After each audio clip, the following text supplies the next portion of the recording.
Hello everyone, Narsingdi শাটির পাড়াতে শুরু হয়ে গেছে বেসিক উদ্যোক্তা মেলা 2026। আর এই মেলাতে আপনারা কী কী হোমমেড খাবার পেয়ে যাবেন চলুন দাম সহ জেনে নেই। এখানে আপুর কাছে রয়েছে পাটিসাপটা পিঠা, এটার প্রাইস পড়বে মাত্র 25 টাকা। তাছাড়া রয়েছে চিকেন ড্রামস্টিক, এটার প্রাইস পড়বে 50 টাকা। চিকেন রোল রয়েছে, এর প্রাইস পড়বে 30 টাকা বা 40 টাকা এরকম হবে। তাছাড়াও এখানে পিঠা রয়েছে, এই পিঠাটার প্রাইস পড়বে 30 টাকার মতো। তাছাড়া শুটকির বড়া রয়েছে, এখানে সবার পছন্দের নরসিংদীর ঐতিহ্যবাহী শুটকির বড়া, এটার এক পিস প্রাইস পড়বে মাত্র 25 টাকা করে। তাছাড়াও আপুর কাছে রয়েছে বিভিন্ন ফ্লেভারের কেক।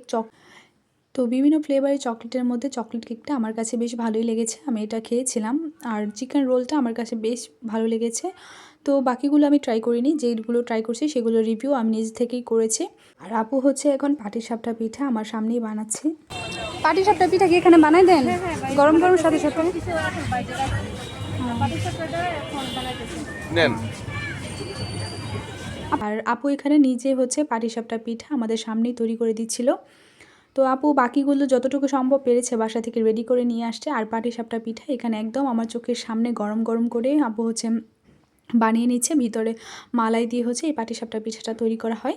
তাছাড়াও কিন্তু আপুর কাছে আপনারা পেয়ে যাবেন চিকেন চাউমিন, পাস্তা, তাছাড়াও পেয়ে যাবেন চিকেন বিরিয়ানি, বিভিন্ন ধরনের নকশি পিঠা, বিভিন্ন ডিজাইনের।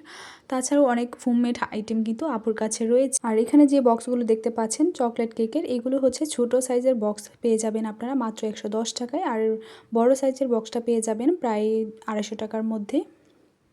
আর বিভিন্ন ফ্লেভারের কেক তো রয়েছে, এগুলো টেস্ট মোটামুটি ভালোই ছিল। আপনারা যদি মেলাতে যান তাহলে অবশ্যই আপুর স্টলটি ভিজিট করতে পারেন। খুবই মজার খাবার আপু এনেছে, আমার কাছে বেশ ভালোই লেগেছে, তাই আমি অনেস্ট নিজে থেকে রিভিউ করছি।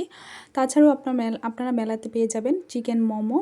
আর এখানে দেখতে পাচ্ছেন মেনু দেওয়া আছে কী কী পেয়ে যাবেন ওনাদের কাছে। আমি শুধু ওনাদের কাছ থেকে মোমোটাই ট্রাই করেছিলাম। আর এখানে 5 পিস মোমোর প্রাইস ছিল প্রায় 100 টাকার মতো। তো মেলাতে গেলে কিন্তু এই স্টলগুলো অবশ্যই ভিজিট করবেন, ভালো লাগলে হোমমেড খাবারগুলো খেয়ে আসবেন, খুবই ভালো ছিল খাবারগুলো।